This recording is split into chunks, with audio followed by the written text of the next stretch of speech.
மக்களே, salary negotiation எப்படி பண்றது, எங்க பண்றது, அது என்ன ப்ரோ அப்படின்னு கேட்டீங்கன்னா நம்ம சேனலை ஃபாலோ பண்ணிட்டு இந்த வீடியோவை கண்டினியூஸா பாருங்க. நெகோசியேஷன்ங்கிறது ஒண்ணுமே கிடையாது. ஒரு சின்ன எக்ஸாம்பிளோட சொல்றேன். இப்ப நீங்க ஒரு வீடு வச்சிருக்கீங்க, அந்த வீட்டோட காஸ்ட் மொத்த வேல்யூ பாத்தீங்கன்னா 5 lakhs போகுது. ஆனா அதை நீங்க 5 lakhsக்கே இன்னொருத்தவங்களுக்கு வைப்பீங்க. கண்டிப்பா அதை நீங்க ஒரு 6 lakh இல்ல 7 lakhs கோட் பண்ணி தான் வைப்பீங்க.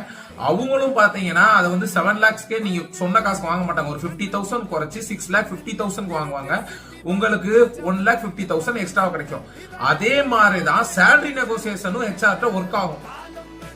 அனதர் ஒன் எக்ஸாம்பிள் கூட வச்சுக்கலாம். இப்ப நீங்க ஒரு 3 lakhs ஒரு கம்பெனில வாங்கிட்டு இருக்கீங்க. இப்ப அதர் கம்பெனிக்கு மாறணும்னு ஆசைப்படுறீங்க. உங்களுக்கு சேலரி கொஞ்சம் எக்ஸ்ட்ரா வேணும்னு சொல்லிட்டு இப்ப நீங்க 3 lakhs வாங்குனீங்கன்னா as per the market standard படி நீங்க 6 lakhs நீங்க கேட்கணும். ஓகேவா? நீங்க 6 lakh கேட்டீங்கன்னா தான் அவங்க 6 lakh கொடுத்துட மாட்டாங்க. கண்டிப்பா ஒரு 50,000 ஏன் சம்டைம்ஸ் 1 lakh கம்மி பண்ணி கூட 5 lakh கொடுப்பாங்க. சோ அந்த டைம் உங்களுக்கு லாபம் வந்து 2 lakh. இதுல மெயினா என்ன தெரியுமா, நீங்க ஒரு வீடை விற்கும் போதே இவ்வளவு விஷயங்கள் யோசிக்கிறீங்க.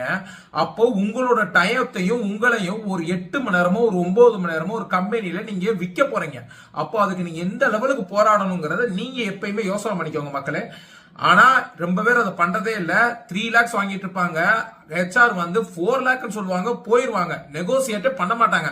அதனாலதான் நம்ம இந்தியாவுல 15,000 வாங்குறவங்க, 18,000 வாங்குறவங்க, 20,000 ஏன் இன்னமும் 10,000 வாங்குறவங்க கூட அவ்வளவு மக்கள் இருக்காங்க. ஏன்னா கொடுக்கற சம்பளத்துக்கு அப்படியே போயிடுறது. இதே ஒரு யூஎஸ்லனா அது அப்படி நடக்காது.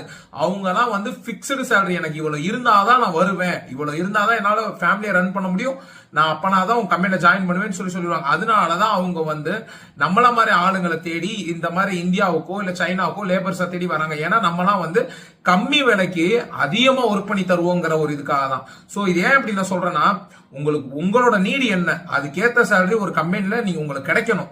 ஏன்னா உங்க டைமே உங்களே நீங்க ஒரு 8 hours 9 hours செல் பண்றீங்க. சோ அது கிடைச்சாதான் நீங்க அடுத்த இதுக்கு போகணும். இல்லைன்னா ஏகப்பட்ட கம்பெனிஸ் இருக்கு. இந்த ஒரு கம்பெனிலே உங்க லைஃப் வந்து அப்படியே வந்து ஒரு கம்பெனி ரிஜெக்ட் பண்ணிட்டா அப்படியே உங்க உலகமே வந்து அப்படியே இருள போறது கிடையாது மக்களே.